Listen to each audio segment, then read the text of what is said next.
Hello and welcome. This is our 7th tutorial in which we are going to deal the most important topics in web development, divs and classes, margins and padding. तो इस वक्त screen पे आप देख सकते हैं ये हमारे प्रीवियस ट्यूटोरियल की वर्किंग है और ये उसकी करस्पॉन्डिंग कोडिंग है। चलिए इसको मैं थोड़ा सा चेंज करता हूँ।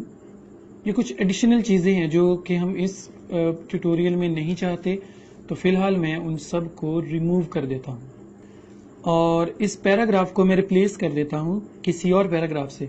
Late me replace the whole paragraph with another paragraph. So I have make it default as it is. Okay, first of all we will use the concept of classes. What are classes and why we use classes in our web page? Let me introduce some other paragraphs as well. तो इसमें हम थोड़े से paragraphs और add करेंगे। Just इसी को मैं करता हूं कॉपी और नीचे जाने के बाद हम इसे मल्टीपल टाइम्स कर देंगे paste. We have 4 paragraphs in our web page. So remember the 2 most important fundamental facts about the classes.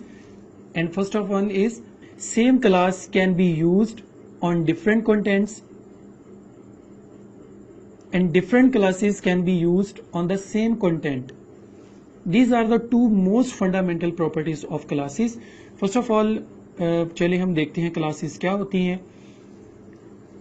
तो लेट्स सपोज हम चाहते हैं कि हमारा जो पहला पैराग्राफ है दिस वन, ये जो पैराग्राफ है हम चाहते हैं कि इस सारे का बैकग्राउंड कलर रेड हो जाए और इसका टेक्स्ट कलर व्हाइट हो जाए। We want this paragraph with the red background colour and white text colour. तो इसके लिए हमें एक क्लास इंट्रोड्यूस करनी होगी। तो क्लास इंट्रोड्यूस करवाने के लिए we will go into the style and here we will use our class. The class start with the dot symbol. The dot shows this is a class. Let's suppose मैं यहाँ पे class का name रखता हूँ red. We want the background color of our paragraph red, so that's why we will create a class named red and write the properties background red. तो इसमें क्या होगा कि हमने एक क्लास बनाई, उस क्लास में हमने प्रॉपर्टी ऐड कर दी कि बैकग्राउंड कलर रेड होगा। तो अब आप जहां पे ये क्लास यूज करना चाहते हैं तो जस्ट अब वहां टैग में जाएं और वहां पे जाके आप लिख दें क्लास इज इक्वल और क्लास का नेम मेंशन करें। इस केस में the name of class is red, so we will write red in double quotation. Save and refresh. So we can see that the only first one paragraph is of background color because only red class is used within the first paragraph. एक और class बनाते हैं और मैं उस class का name रखता हूं white color white. What does it mean? इसका मतलब ये है कि हमने एक white नाम की क्लास बनाई और उसमें एट्रीब्यूट ऐड कर दिया कलर white. कलर व्हाइट का मतलब जहां पे आप ये क्लास कॉल करेंगे, क्लास का नेम मेंशन करेंगे, तो वहां पे जो टेक्स्ट कलर होगा वो व्हाइट हो जाएगा। तो it means wherever you call the class white, the text colour within that paragraph will be white colour. Okay, तो here we will use another class and the second one class name is white, so I will write white. Remember that अब जितनी भी classes use करेंगे किसी भी paragraph में तो आप उनको स्पेस के जरिए से सेपरेट करेंगे। Remember that you can use multiple classes within the same content.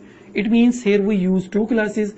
The first one class is red and the second one class is white. So separate the 2 different classes name just with a space. So save it, refresh it. तो आप देखेंगे कि आपको यहाँ पे white colour का text नजर आएगा। ओके, अब हम चाहते हैं कि हमारा जो सेकंड पैराग्राफ है उसकी स्टाइलिंग थोड़ी डिफरेंट हो, यानी उसका बैकग्राउंड कलर कुछ और हो जाए और उसका टेक्स्ट कलर कुछ और हो जाए। तो इसके लिए हम एक दूसरी क्लास बनाएंगे। क्लास का नेम हम कोई भी रख सकते हैं। लेट्स सपोज यहाँ पे मैं क्लास का नेम लिख रहा हूं सेकंड और सेकंड में हम लिखेंगे बैकग्राउंड 10। जो हमारा सेकंड पैराग्राफ होगा वहां पे जाके हम क्लास इंट्रोड्यूस करवाएंगे second. Save, refresh.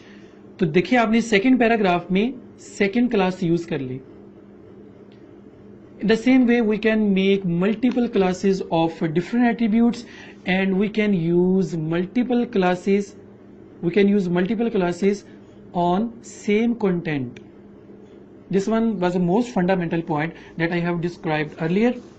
Let's suppose we want to make the text of a third paragraph smaller.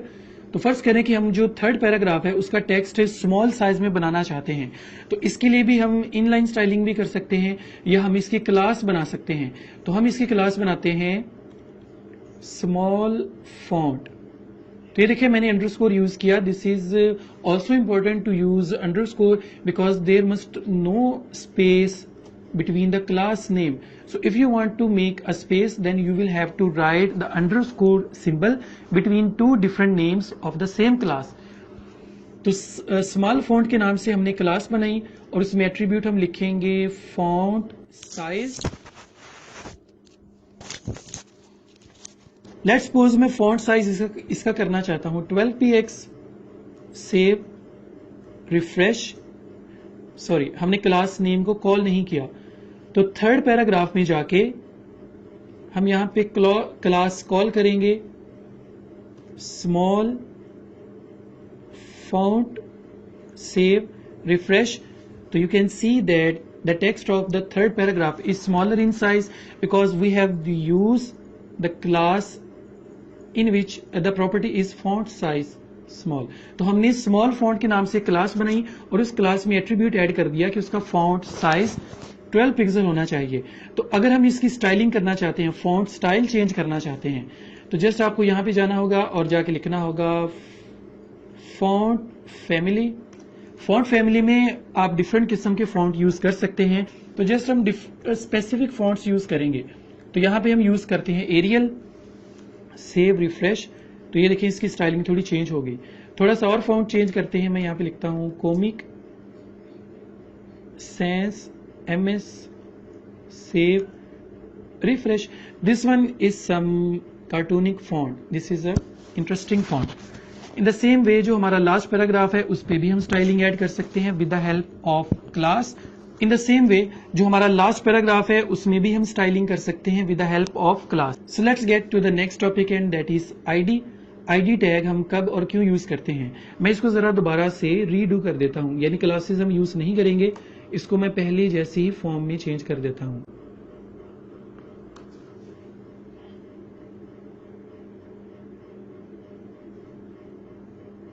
Okay, now we remove the classes because we do not need to use class further, so that's why I am removing this. अब हम देखते हैं ID क्या होती है. तो ID के बारे में भी दो मोस्ट फंडामेंटल पॉइंट्स हैं जो आपको हमेशा याद रखने होंगे. The first one is ID is unique and we can use only one ID on a specific element. ID एक यूनिक चीज है. आप एक ही पैराग्राफ या एक ही कंटेंट के अंदर मल्टीपल आईडीज यूज नहीं कर सकते. तो we can not use multiple IDs on the same content. Let me explain this. तो आईडी का टैग शुरू होता है हैश टैग से. Hash symbol shows that the ID has been started. तो हैश और हम यहां पे लिखेंगे रेड. यहां पे मैं लिखूंगा background red. In case of class we have used dot symbol, but in case of ID we will use hash symbol. तो यहां पे जाके मैं इसको यूज करूंगा ID is equal, what is the name of ID in this case? The name of ID is red. This one red, not this one, because this is attribute and this is the name of ID. Save, refresh. तो हम देखेंगे कि हमने ID हमारे पहला paragraph में use की और उसका कलर हमारा रेड हो गया. The question is when to use the class and when to use the IDs. कि IDs को कब यूज करना चाहिए और क्लास को कब यूज करना चाहिए.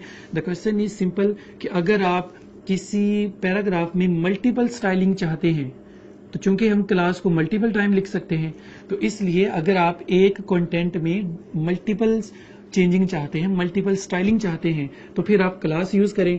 और अगर आप किसी एक कंटेंट पे एक खास स्टाइलिंग चाहते हैं तो फिर आप आईडी यूज करें. Because we can not use multiple IDs on the same content, whereas we can use multiple classes on the same content. अच्छा, यहाँ पे क्वेश्चन है कि अगर हम किसी पैराग्राफ में क्लास भी यूज कर लें और आईडी भी यूज कर लें तो क्लास अप्लाई होगी या आईडी अप्लाई होगी? What will happen if we use classes and ID within the same content? तो चलिए इसको देखते हैं। यहां पे हम क्लास बनाते हैं डॉट रेड और हम लिख देते हैं कलर, तो कलर में इसका लिख देता हूं वाइट। That's great. तो इट मींस कि अगर हम किसी पैराग्राफ में क्लास और आईडी दोनों को यूज कर लें तो वो दोनों वर्क करेंगी। So let's get next to our other topic and that is margin. Let me remove this and make it quite simple. Okay. To understand the concept of margin, first of all, we will have to use the div, because div is the most fundamental property that is used within the web pages to align the contents and make them stylish. तो यहाँ पे जाके जो हमारा पहला paragraph था इसको मैं लिख देता हूँ div के अंदर, div, और इसको मैं क्लोज कर देता हूं \div। \div shows that the div tag is closed। Save, refresh. आपको कोई खास फर्क नजर नहीं आएगा, लेकिन यहाँ पे div एक ब्लॉक लेवल एलिमेंट बन चुका है लेकिन div नजर नहीं आ रहा। We are unable to see the div, but the div exists here. Let me show you. Let's remove all the contents here.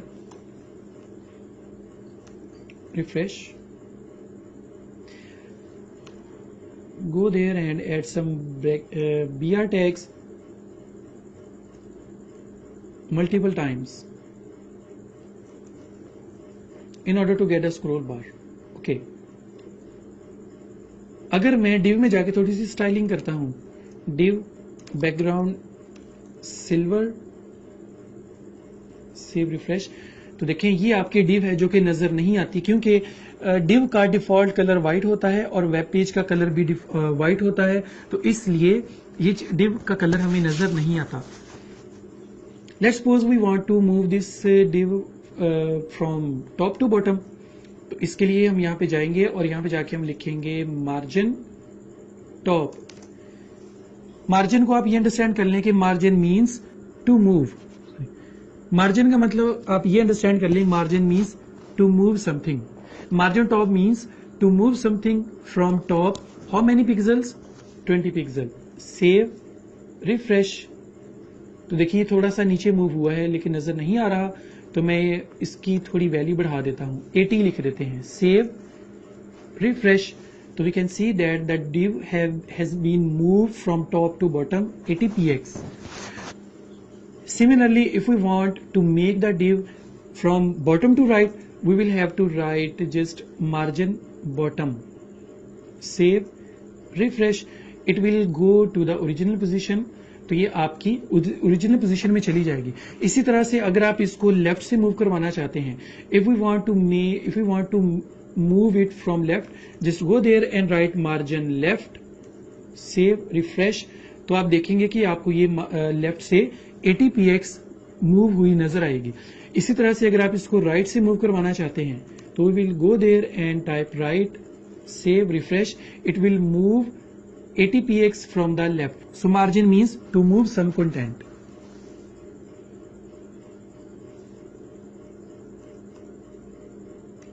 Okay, the last topic is what is padding. Padding means the space around the content within the div. The most important point, इसको जरा गौर से सुनिएगा, चाहे तो लिख लें, ये चीज आपके बहुत काम आएगी। The major difference between margin and padding is this. Margin is the outermost space around the div and padding is the space around the content within the div. Let me show you what it means. तो margin का मतलब ये है कि div के इर्द गिर्द जितनी जगह है, ये div है, div के इर्द गिर्द ये जितनी जगह आपको नजर आएगी, outermost, ये जितनी भी जगह नजर आएगी, this one, the outermost boundary around the div is known as margin. And padding is something else. Padding is the space around the content with in the div. इस पैराग्राफ के अराउंड जितनी space होगी, अभी देखिए आपको नजर नहीं आ रही, मैं यहाँ पे जाऊंगा, मैं यहाँ लिखूंगा पैडिंग 20px, सेव, रिफ्रेश, तो देखिए आपको यहाँ पे बाउंड्री आपको यहाँ पे स्पेस नजर आएगी, यानी यहां से लेकर this one, this one, this one and this one. So this is called padding. तो पैडिंग क्या होती है? किसी भी पैराग्राफ या किसी भी हेडिंग जो आप डिव में मटेरियल यूज करते हैं, डिव में जो आप मटेरियल यूज करते हैं उसके अराउंड जितनी स्पेस होती है, लेकिन डिव के अंदर अंदर देखें, ये आपको जो स्पेस नजर आएगी ये है तो इसके इर्द गिर्द, लेकिन ये है डिव के अंदर, तो ये आपकी ये वाली चीज ये आपकी कहलाती है पैडिंग। मार्जिन की तरह पैडिंग की भी कुछ प्रॉपर्टीज हैं, जैसे अगर हम यहां पे लिख दें मार्जिन टॉप, सेव, रिफ्रेश, तो आपको जस्ट टॉप से पैडिंग नजर आएगी। अगर आप यहां पे जाके लिख देंगे बॉटम, सेव, रिफ्रेश, तो आपको बॉटम से स्पेस नजर आएगी। अगर आप यहां पे जाके लिख देंगे राइट,